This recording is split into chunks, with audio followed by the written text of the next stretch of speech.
Good afternoon, this is Jeff Risdon from Detroit Lions Podcast and Lions Wire. We just wrapped up the first day of the mandatory mini camps here in Detroit.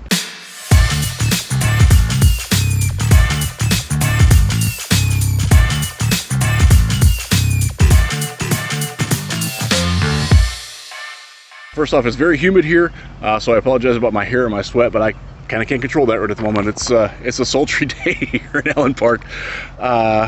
We'll finish. We'll start with what we finished with in practice, which was some 7-on-7 drills, offense and defense, no line. The offensive and defensive lines did not meet up at all in heads up today. That's not unexpected. It's just the way it went. But we saw a lot of receivers versus defensive backs and linebackers. Big takeaway: the first team defense smothered the first team offense. Other than a couple of reps where the offense had a little bit to say, defense looked very good in zone coverage and man coverage, in all sorts of looks in the shells. The defense was consistently ahead, especially with the first team. Like I said, Goff missed a couple of throws. TJ Hawkinson put one on the ground. He had another one that he probably should have caught, but sort of bounced and scooped into him that was ruled a no catch. Some of the big winners in it. The first rep actually was a telling one.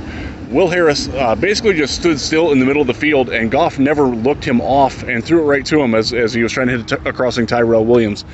There was a lot of that. Goff's not his best day. Wasn't the best day for Boyle or Blau either in that drill. It was encouraging to see the defense look really good. Let's see here. Number 2 was Mike Ford. He had a really nice PD against Rashad Perriman on a low throw. We had, I'm looking at the notes here, Tavante Beckett had a really good rep on number 17, which is that's working with third teams. Beckett's an undrafted rookie out of Marshall, who had some ups and downs in the last week and today. It was a bad throw by Boyle. It was low, but Beckett was all over Damian Ratley, which was nice to see. Ratley is a kind of an outside speed receiver. He was working in the slot in that one, and that didn't go so well. One of so the first touchdown was 12. That's Boyle, and I'm gonna look at my notes here. Cheat sheet. I don't know all the players' numbers yet. So 46 is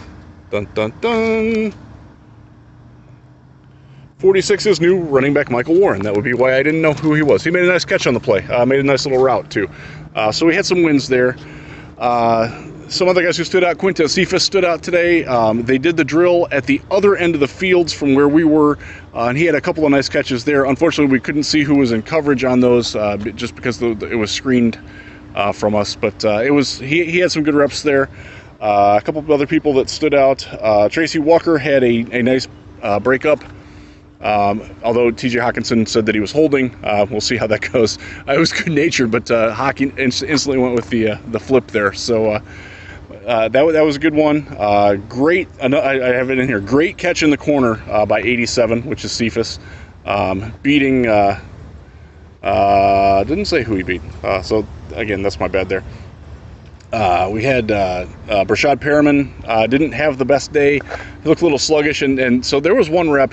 And I'll bring this up because it goes to show where the defense was at. They were in a zone shell, and Perriman was the far outside right wide receiver. I can say that. And Okudah was on him, and he just blanketed him. And as Goff couldn't find anybody open and rolled the other way, Perriman just kind of stood there, and that's not the kind of effort that they wanted to see. And he did hear about it when he got to the sideline too. So that was a little bit discouraging on that. Jelani Tavai had a couple of nice reps. He was all over number 40. Let me check my notes on who that is. 40 is Jake Hausman, undrafted tight end out of Ohio State, who quite honestly looked a little sluggish. And there was another rep, in fact, where Tavai ran past him as they were going for a ball. Now, Tavai is much lither and leaner than he used to be, but he still probably shouldn't be outrunning if you're an NFL caliber tight end. So didn't look so great there. Just a couple of other notes, just in general. Number 34 had a nice interception in drills. This was during the running backs and linebacker drills, I want to say. Let's see, 34 is Alex Anzalone.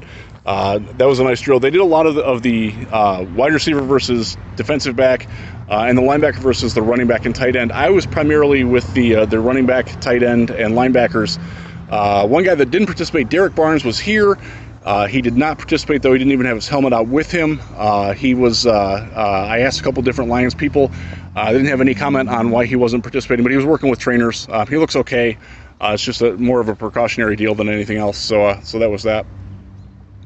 Number 32 had a couple of nice reps. That's DeAndre Swift.